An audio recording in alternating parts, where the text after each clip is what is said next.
जो है जिम्बाब्वे के या कुछ भी कहीं जिम्बाब्वे के ऊपर भी आपको भी वीडियो के एंड पे एक चीज बताऊंगा, स्टैट वो आप हैरान रह जाएंगे।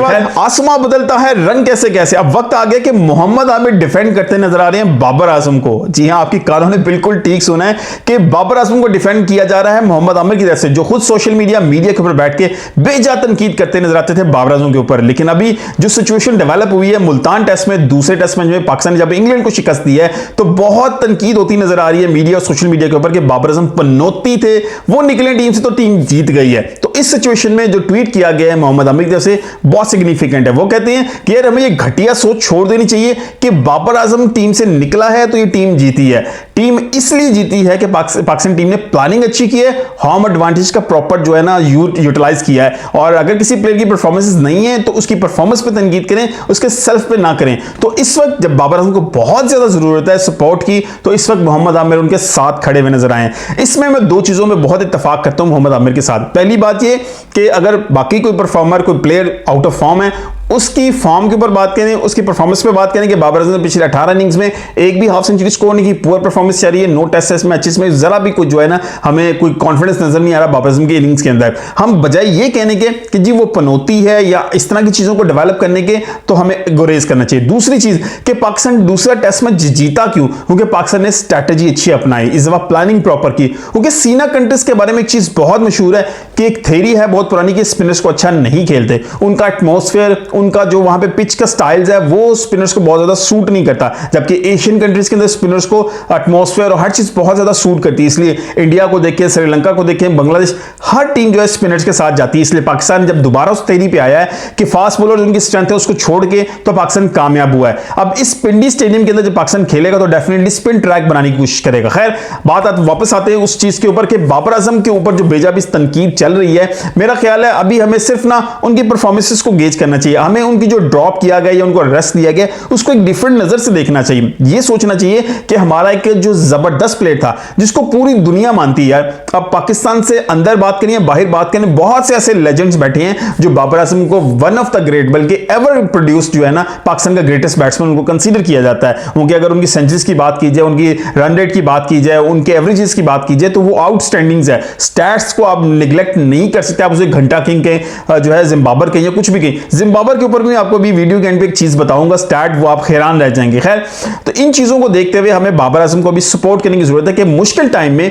जब उनसे कप्तानी वापस ली गई, वो स्टेबल नहीं रहे मेंटली, चीजों को डिफरेंट चीजों में इंडल्ज रहे, बैटिंग को छोड़ के कप्तानी के पीछे भागे, फिर लड़के आपस में लड़े, टीम की सिचुएशन बनी, तो पाकिस्तान टीम को बहुत ज्यादा स्ट्रगल करनी पड़ी। ओडी वर्ल्ड कप की हार, टी20 वर्ल्ड कप की हार, न्यूजीलैंड सी टीम से आना, आयरलैंड से आना, तो इन सब चीजों के बीच में बाबर आजम जो है ना बैटिंग गुम हो गई। तो ये डिसीजन बिल्कुल ठीक था। अब उनको बिल्कुल पीसफुली रेस्ट दिया गया, वो मेंटली इजी होकर सोचें, अपनी चीजों को रिवाइव करें, दोबारा क्रिकेट के बाद थोड़ा सा पॉज लेके आए तो ये बेहतर होगा। तो इन चीजों को इस तरह देखा जाए तो ज्यादा बेहतर। दूसरा एंगल ये है कि डोमेस्टिक के जो बेहतरीन परफॉर्मर्स है उनको भी मौका मिला, जैसे कामरान गुलाम आए हैं, उन्होंने परफॉर्म किया, उनको बहुत जबरदस्त मौका मिला इस टाइम पे, जिसको रिप्लेस कर रहे थे और जिस टाइम पे उन्होंने रिप्लेस किया और जिस टाइम पे वो बैटिंग करने 19 पे 2 आउट है, तो उनको बहुत क्रेडिट देना चाहिए। लेकिन बाबर आजम के ऊपर ये तनकीद के पनौती था या बाकी चीजें, वो गलत है।